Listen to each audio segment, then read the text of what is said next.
Thursday, August 24th, and we have two foreign policy issues that are going on. We've been talking about for a while: Venezuela and the Gulf states, the Sunni Arabs, that are going to really affect the United States. So far, it looks like it's going to be affecting us negatively as we move forward. Let's look at Venezuela first.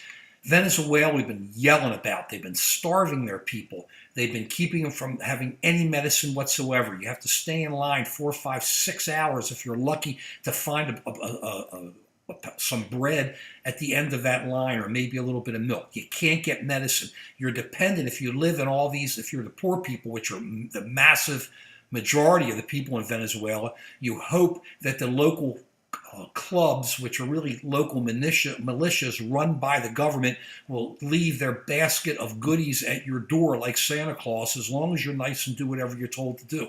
The Venezuelans can't fight back, and now what has happened is, with their new constitution, in which local groups have now come in, have now been appointed, and it supposedly were elected, 90-some%, sounds like Saddam Hussein, right, to go in and take over the legislature. They've thrown out Congress. Maduro, the dictator thug who's been running that country, along with some of the rich people behind him and all the drugs that have been bankrolling his administration, along with the oil, which has just fallen apart. Their whole infrastructure is falling apart. They're really pushing their people down, killing the people, throwing them all in jail. And the last person who stood up to him, the attorney general, has now had to leave the country because her husband got jailed. And jail isn't what we understand jail as. Jail is torture. Jail is killing. Jail is, you don't know if you're ever going to show up out of that gulag again, hopefully in the next 100 years. As this goes on, there's a exodus from Venezuela going into Colombia and other countries around it. Those people can't live there any longer. So what's the United States talking about doing? Well, we've been talking about doing, but they're taking their time. Why are we allowing trading in Venezuelan bonds? You read, oh man, it's great, we're buying it on the secondary market. Those are the banks or the investment people. Who cares if it's the secondary market? The secondary market keeps Venezuela going, because if the bonds can be bought, then the values stay up. If nobody's going to buy the bonds, the values plummet.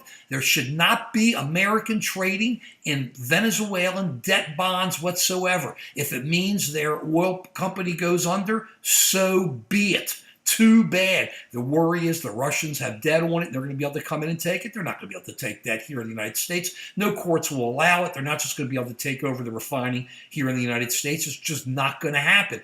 But by doing this, we can force that government to now start worrying about the people, or maybe even move the government out of power. You know, it's worrying about the people, and it's just down south of us. And with this exodus starting to leave the country, it's going to start working its way up north. It always does. Through where? Mexico to where? The United States. This is a real issue for us. And the other thing to keep in mind is Castro and Cuba is behind a lot of this, along with the Russians, trying to work together to see how they can keep Venezuela going so they can take over all the Venezuelan oil and gas.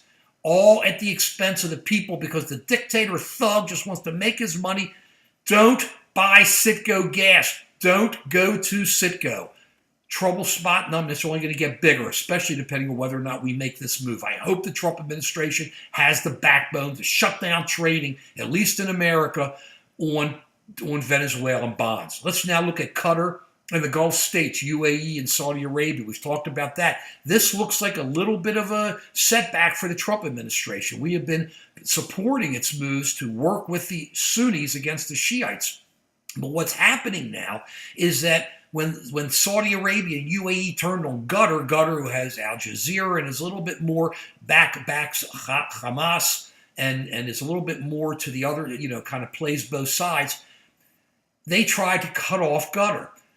Secretary Tillerson has been trying to work with everybody to negotiate a deal so Qatar is not cut off. Well, Qatar has now decided it is going to reestablish full diplomatic relations with Iran. Iran's the Shiites, the head of the Shiites. So now we have a situation where Qatar is separating from the UAE and Saudi Arabia. Will probably now make all of its deals, all of its financial deals, it's got plenty of money, and all of its financial deals with Iran, and we're going to have a split in the Sunni Muslim Arab community. This could be a real problem down there based on the strategy the Trump administration has to put together the Sunnis and the Israelis and hopefully keep the Palestinians kind of under control and work with them and give them what they need, which I believe is another nation, and be able to move forward. But right now, if Qatar leaves, Qatar, who is backing Hamas, can be sending more money into Hamas and make Hamas even more radical. Then we have a problem because the head of the PLO is a so-called president. They haven't had an election in it seems like 100 years, and he's like 950 years old. So there's no real backing for the PLO there. The backing is for Hamas, at least out of Gaza. So as we move forward with all of this, we seem to see a breaking up of the Sunnis in the Middle East. We see Venezuela kind of near a crack up, but only if we push the heat on. And if we put the heat on, there's going to be some real fallout there, which I think hopefully would be long-term good for the people of Venezuela. But that's where we are. That's the updates. Don't go to Citgo. You're only helping the thug, the dictator Maduro, and the drug dealers there. That's all you're doing is helping them. Don't buy Citgo gas. Peace.